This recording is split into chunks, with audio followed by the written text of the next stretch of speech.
curious about the recording session. This sounds like something that you would have to move everyone in the room for.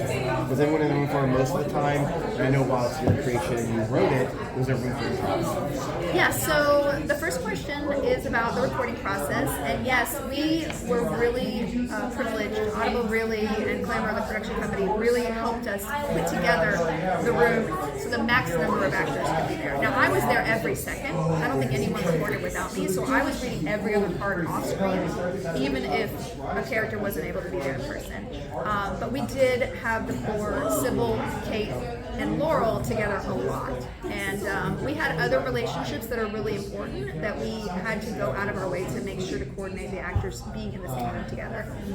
So Frank and Tracy, John Aston and Janet Burney, and also Sybil and Robidas, Will Wheaton and London Hughes. So, you know, if you had a really, really tight relationship, we tried to get them in the room, and if they weren't, we made extra effort to sort of get the vibe and have a conversational acting vibe between everybody. That's why I read every scene at least 40 times. They had me recorded 40 times probably. That's great. And as far as the improv, yes, we did have a little bit of improv back and forth. You know, sometimes a line was not written for somebody's accent, or we found a better way. Like Jonah is a comedian, as is London, as is all our actors. Alan Tudyk sometimes just went off. I wish we could put some of his outtakes on, because it was like, wow, he went on for a monologue. It was one line. I wish we could use it. But yeah, every single actor kind of contributed, because it's a huge book. You know, it's 400 pages of material plus. And so it's a lot to get through, but the arcs, having everybody be on the same journey together, and having that collaborative process was really wonderful. You mentioned in the panel that you originally conceived this as a TV piece, but you feel like you were able to accomplish even more as an audio drama. Can you, without spoilers, give kind of an indication of a moment that you feel like was really enhanced by audio drama for audio as opposed to a small screen? Yeah, I mean, if they're magic battle scenes, you know, those are kind of things that you might have to scale down if it was a TV show, or it would be like overblown if it's a movie. You know, I think sometimes film and television get trapped by the budget levels, you know? Like, there's so much pressure that if you want to just be right, well, then it's even more contained and controlled, and then you lose the sense of fun. And like for me, I wanted this to feel very real, very grounded, very gritty, and very off the cuff, like somebody's doing an improv with someone, but we're at huge stakes. And I think that's really tough to accomplish in Hollywood. Also, the development process.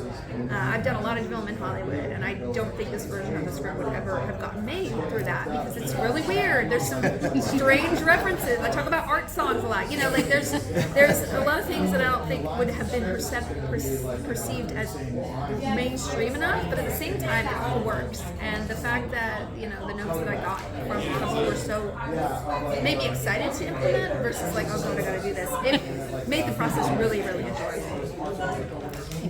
You've done, I'm having a really hard time thinking of a type of creative media you haven't done. Maybe fine oil painting or rock operas? I don't know how to draw, so I really will. But I do have a musical I want to write. And I am developing a guild musical with some other people right now. So amazing. Yeah. Is there a type of creative media you wouldn't do? That you're like, I'm not into that. I honestly, you know, I did a lot of music videos back in the day, and a lot of people were like, you should just start a band and go touring. I'm like, that's the last thing I would do. I don't want to stay up late. I don't dream. I don't really like singing in front of people. I like singing, but not on a stage. That's not my personality. London, if you're talking to her, she can fill up a stage. Like, I'm not. So you couldn't hire me to be a rock star. I'll do a musical with a program. I need, but yeah.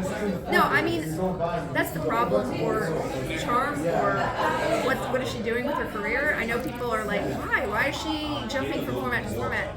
I just gotta do things that I haven't done before. Like, it really, I understand that's probably not the path to fame and fortune, but at the end of the day, I just want to tell stories I really love, and a lot of that is outside the mainstream, because I need less pressure on me to be able to make exactly what I want, and that's okay. As long as I can pay my bills, I'm totally fine. Pay my bills, tell my stories. That's all I need in life.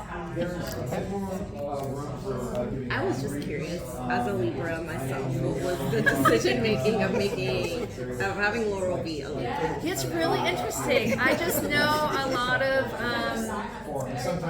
self-loathing Libras. I don't know. Yes, that sounds like Okay, good. Okay, I didn't mean to, I did think about it.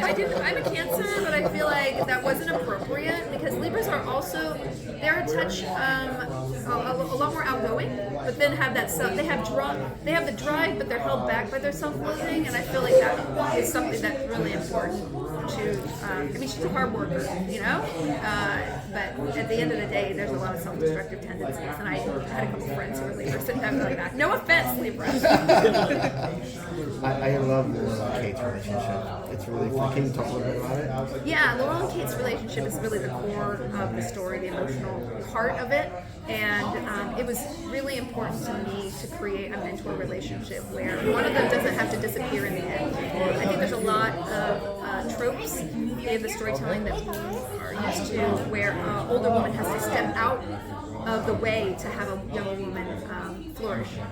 And I think that's very destructive because it not only negates women who are older and experienced, but it also pits women against women. And I think it's a misogynist culture, to be honest with you. I think that men being able to encourage women to be against each other in a generational way actually serves to their advantage and, keeping their construct very firm. So to me, it was really important to make a mentor relationship that was strong.